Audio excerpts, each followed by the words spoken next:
Welcome to Mormon Book Reviews, where an evangelical encounters the restoration. I'm your host, Steven Pynakker, and I have a very good friend of mine, David Snell.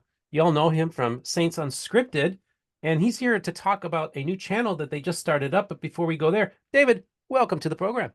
Thank you, Steve. Good to be here again.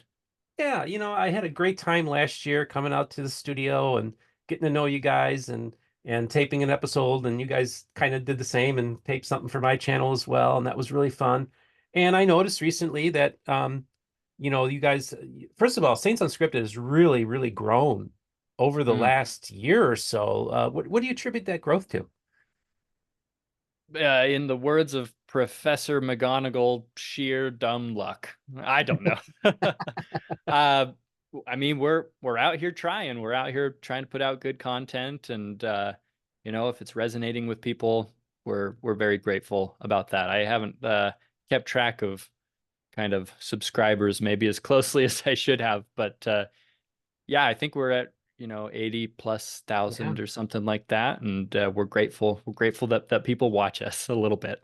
Yeah, yeah, and of course you went to BYU and actually have your background in media, isn't that correct?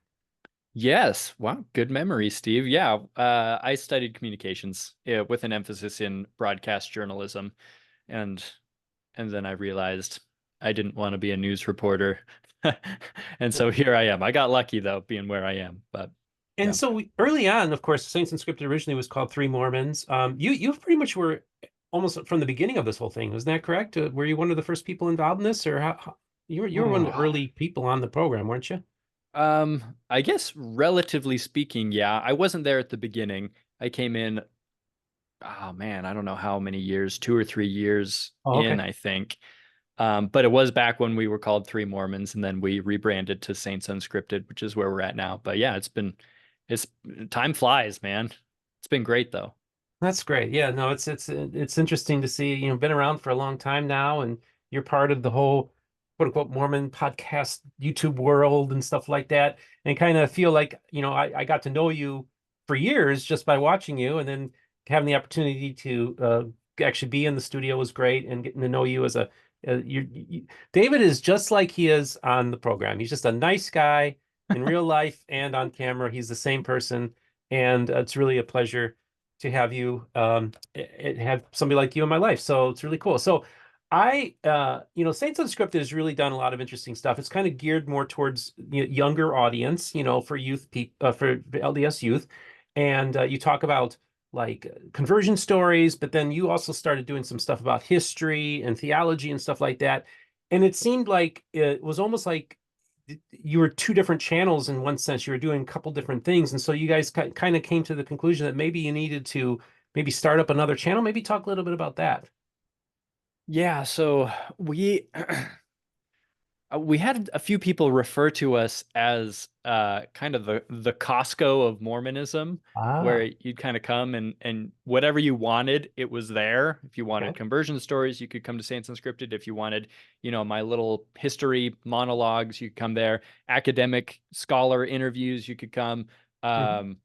More whimsical, silly, games or just kind of funny reaction videos or whatever. Like you could kind of come and find it all on Saints Unscripted. And we were proud of that.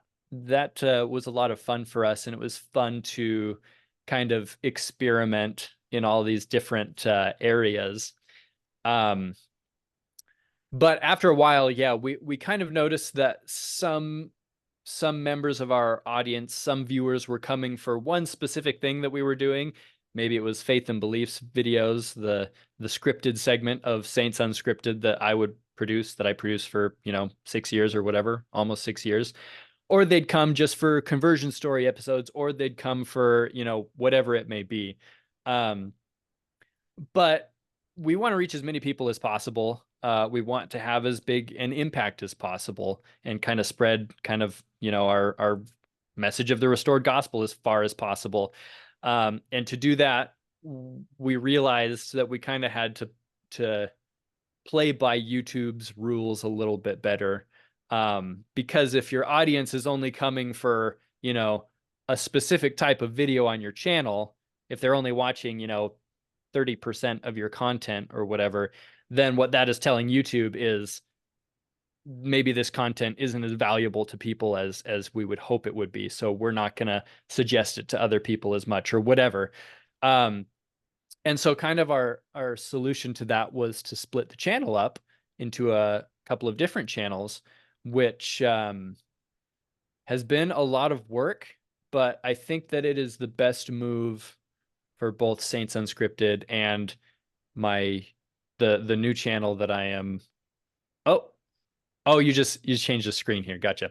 I thought the Zoom call shut off for a Oh, second. Yeah, so so this is the new channel. this is the new channel, Keystone. And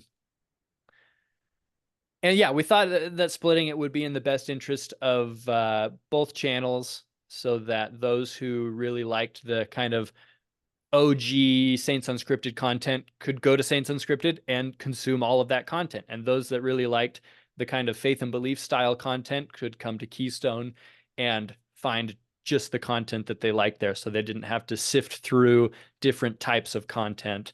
But yeah, I'm still a host on Saints Unscripted, not going anywhere. That channel's not going anywhere. We're really excited for kind of the future of that channel as well as this channel. But so Keystone is essentially, if you watched the Faith and Beliefs videos on Saints Unscripted, that's Keystone now. We're doing that same style of kind of short monologue videos where we talk about different historical topics. Mhm. In addition to those videos, we're also going to be kind of housing our future scholar interviews on that channel. So already we've got up an interview with Professor Jan Martin from BYU, which was just really one of my favorite scholar interviews that we've ever done on either channel. It was really insightful. Next week, I assume it will be out by the time this video we're recording right now is out, but we've got an interview coming out with Yale professor Samuel Wilkinson, who just wrote a book about evolution and kind of how it supports the plan of salvation, essentially, in different ways. So those kind of scholarly interviews will also be on the channel.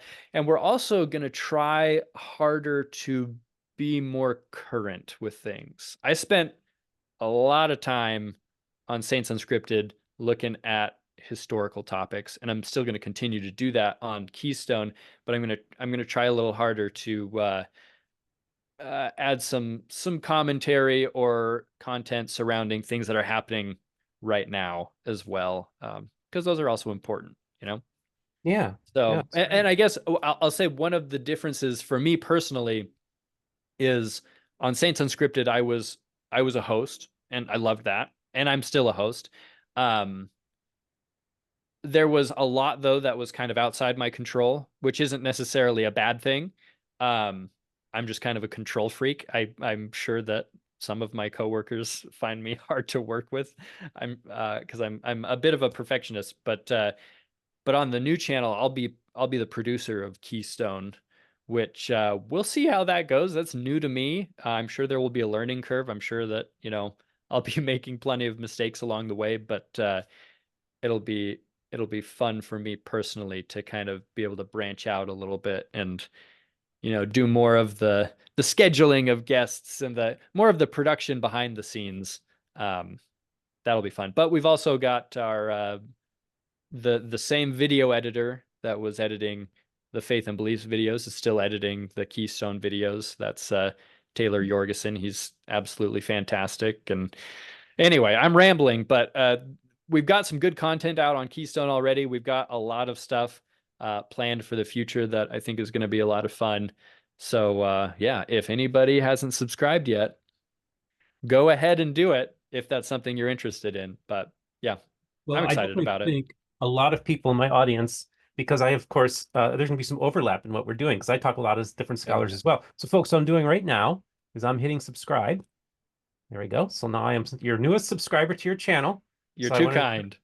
and I want to encourage people to subscribe to Keystone LDS. And when you say Keystone, of course, people refer to the Book of Mormon as being the keystone of the Latter-day Saint faith. Is that where you're getting that keystone from? So actually, no.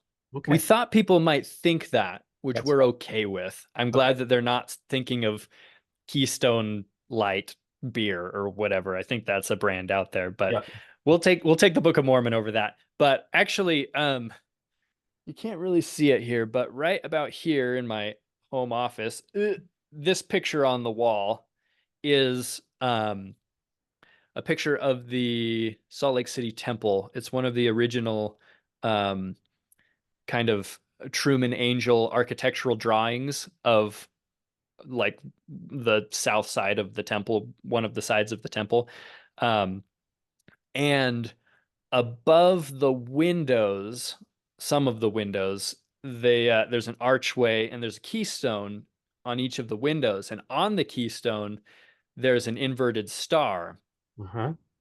Um, and we brainstormed names for a really long time. It was a really challenging thing, actually. But I was looking at that architectural drawing and the inverted star, of course. There's a whole. We have a video out. It was one of our first videos on the channel. Was about the inverted star and misconceptions about, hey, is this a satanic thing on the And temple so, yeah, I or got it. not? I'm highlighting that right now. And actually, I wanted to talk about that too. So yeah, a lot of people misidentify this as a satanic symbol. This predates modern day Satanism. This is not, it's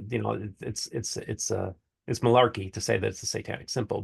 But of course, you got a lot Yeah, of critics that'll go out and say that. right. And so they referred to it as the Star of the Morning, which they understood as a symbol of Jesus Christ. So I thought it was really interesting when it came to the name Keystone. On the one hand, a keystone in an archway is kind of that stone that solidifies and makes secure the whole arch. So we wanted to provide the information or the perspective or the historical documents that kind of helped stabilize people or strengthen their testimony, so to speak. And so Keystone was fitting in that sense, but also as a symbol of Jesus Christ, because ultimately that's who we're wanting to point to. I'm a little bit I don't know what the word is. Not embarrassed. It's I've never wanted Faith and Beliefs or Keystone to be about me. And that's one of the reasons why for probably 5 years on Saints Unscripted for the Faith and Beliefs thumbnails, we didn't have pictures of me because I didn't want to distract people from what the message was. And we've made some changes there. I've kind of um I've bent a little bit when it comes to that because again, kind of playing by YouTube's rules. It's important to have, a face in the thumbnail and all these strategy things. But it's a little bit difficult for me to see Keystone and just see my face everywhere. Um, because I don't want it to be about me, and it's also a little bit difficult because I am the only host on Keystone. Um, but really, with the name Keystone, I hope that people take it as a reference to Jesus Christ and a reminder that He is really the keystone that we're seeking for, that we're kind of pointing towards, because He is ultimately the one who's going to be that solidifying piece in any testimony. Um, so yeah, that's where we got the name and kind of what our symbolic thinking was with it. It's interesting because I I'm in all my thumbnails too, and I kind of felt weird about it as well. Yeah, And so we experimented not having me on the thumbnail, and we found that videos that didn't have me on the thumbnail didn't get as many clicks as views. yeah. So we were like, oh, like it's almost like I've become so intertwined with the channel that I have to be on the thumbnail. And it's just weird because it's like if I had my way, I would just have the guest on the thumbnail. Yeah. You know, I would feel more comfortable with that. But also recognize that, the rules of YouTube, that's how it is. And honestly, it's probably for you're so well, I mean, you're well established, you're recognizable. And so it just makes sense that you would need to be on those thumbnails. So don't feel bad. It's just one of those things that happens. And I wanted to And get what's that? and it's not about the views, right? Like that's not Right. what we're after, but we do want people to hear the message and Right. know about the resources that are out there. And so it's kind of like, okay. Yeah. And my coworkers will tell you that Well, I absolutely I don't use the word hate often, but I do not like photo shoots and taking pictures for thumbnails and stuff. I it's hard for me to take myself seriously. But when you see me on a thumbnail going like that, just know that it's okay to laugh a little bit. I laugh a little bit at myself when I see those. So Yeah. Yeah, yeah, I just tell people, listen, I don't take myself too seriously. I think so often people take themselves or everything so seriously. Everything is so important. It's like, listen, you need to live life and have fun too, you know? yeah. And not everything is the end of the world. Not everything is super serious, you know? And I sometimes we just need to be able to have those lighthearted moments. That one about the Satanic Temple thing caught my eye when I was checking out your channel. And I guess in many ways, what you want to do is, your audience is, you want to, you're a faithful channel, so you want to, build the testimonies of your audience and stuff like that. But you also kind of like, like the idea that like I go and I talk to people all the time, I even go to the missionaries. I said, because here we are in the Bible Belt, right, in Florida. And Hmm. so let me see, how many people have accusing you guys of doing satanic rituals in the temples? Like, yeah, we heard that one. So do you feel sometimes too that it's important that there's a lot of disinformation out there, a lot of stuff that the critics say about the church and also historically incorrect things or theologically things that you guys don't believe, but they say you believe? Do you really feel like you guys also need to that's part of your role too, is to trying to get out maybe the correct information about the church and not the propaganda that's been put out there?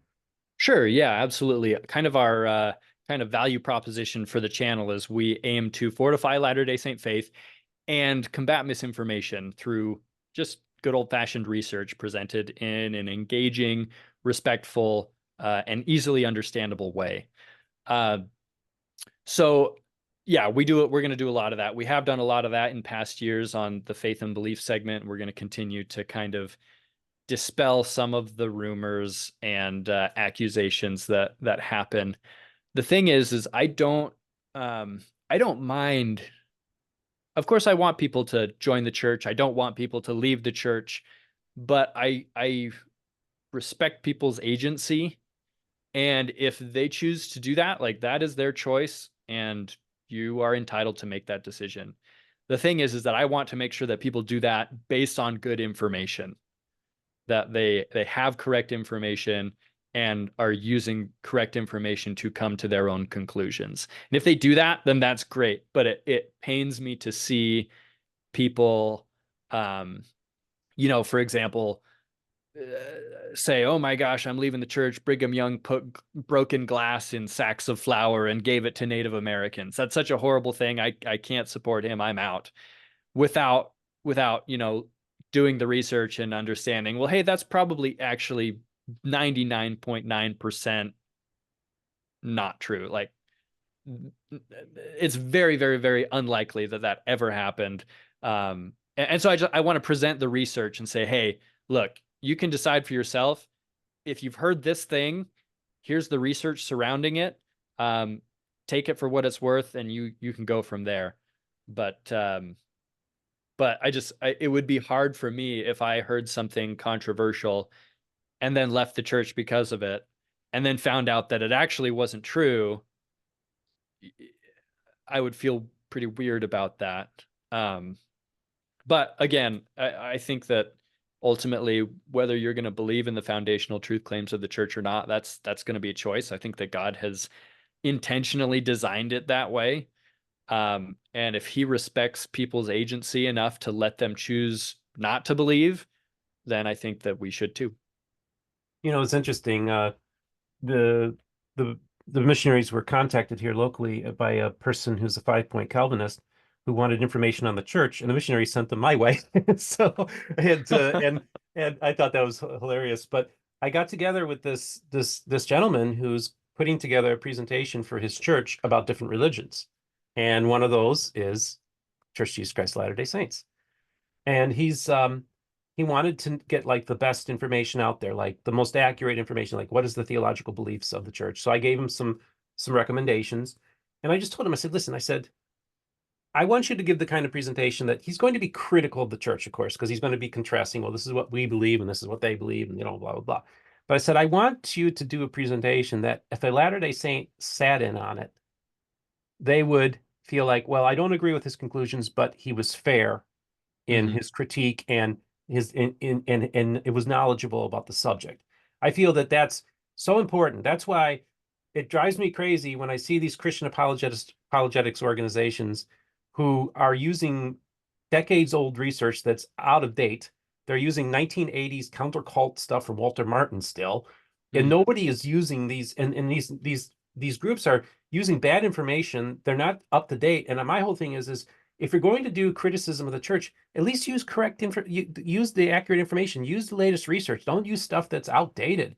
And then I would say I'd rather that the critics of the church use good information and good research because we all benefit from that.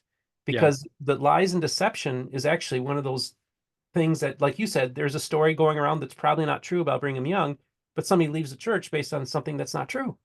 Yeah. And the thing is like there's enough true controversial stuff that could be talked about. We really don't need to be talking about these other things that are just that have no foundation, really. Like if you want to talk, just I talk about kind of Brigham Young and Native American relations because that's been on my mind recently, and we have some episodes coming out about that stuff. But like, if you want to talk about Brigham Young being prejudiced towards Native Americans in some ways, yeah, that's okay. Let's talk about that. There's some truth in that. Um, and as a Latter-day Saint, like I can recognize that and still support him as a prophet, still believe he was a prophet. Other people are going to look at the same thing and say, no, can't do it. And that's their choice. But let's talk about those things that actually have some foundation versus, rumors about, tainting flour with glass or whatever. Um, yeah, I think there are a lot of good conversations that we could have. And it pains me especially when people, kind of come at the church and say, "Oh my gosh, I've been lied to by the church. I've been deceived."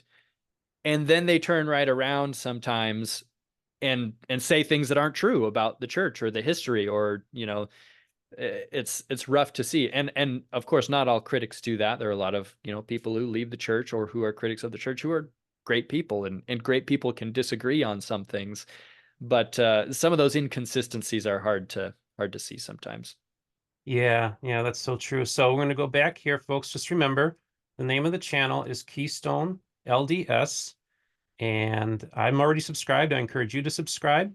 I also want to tell people don't forget about my new channel that we're getting just off the ground now, the Utah Interfaith Forum. And Monica, my co-host, and I have taped about 8 or 10 interviews. And because of my condition, it's been delayed, but we just taped another interview with the outgoing student body president and vice president of BYU. And so don't forget our new channel, Utah Interfaith Forum. And don't forget to subscribe to Keystone LDS, a new channel that is hosted by my good friend, David Snell. I want to thank you so much for coming on the program today. Was there any final words you want to share with the audience? I didn't know you had a new channel, Steve. I'm gonna have to check that out. Thank you for letting me know about that. That looks awesome. Yeah. Um, but yeah, for anyone watching or listening, we're also on Instagram. It's the same username. Just look up Keystone LDS. We're on anywhere you can listen to podcasts. It's interesting because we have slightly different content on the different platforms. So kind of what you see on YouTube won't be all of what you see on our Instagram account. Okay. And on YouTube, we try to keep kind of the monologue episodes pretty short. On podcasts, I'm able to make them a little bit longer usually and include a little bit more information that I might have cut out from Oh, YouTube. So that's up on Amazon Podcasts, Apple Podcasts, Spotify Podcasts. We're on TikTok as well, Keystone LDS, if that is your preferred platform, as well as Facebook, of course. So we're kind of everywhere. But yeah, YouTube channel is kind of our main focus right now. But there's a lot of fun stuff on the different platforms. A lot of fun stuff on Instagram, especially. But yeah, I'm grateful to be here. If people want to contact me, reach out on any of those platforms. The quickest way to get a hold of me would probably be Instagram, Keystone LDS, and I'd love to chat. But yeah, other than that, grateful to be here, Steve. It's that's been a great. pleasure. and we're going to have you send me those links so I can put those in the description, Okay. so people can click on them. And of course, in the links, we will have places where, for those of you who'd like to financially support the channel on Venmo, PayPal, as well as Venmo, PayPal, and what was the other one? Oh, I forget. Well, don't forget our Patreon. store, Patreon. Thank you. You're I welcome. get thank you to my Patreons, by the way. And don't forget our merch store, MormonBookReviews.com. So tell us what you think about this new channel, and what do you think about all this history stuff? It's really interesting. It sounds to me that we're going to be probably talking to some of the same guests as well.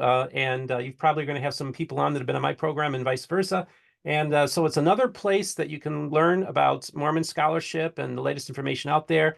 And don't forget, folks, the most important thing is this. Remember, all the voices of the restoration will be heard here on Mormon Book Reviews.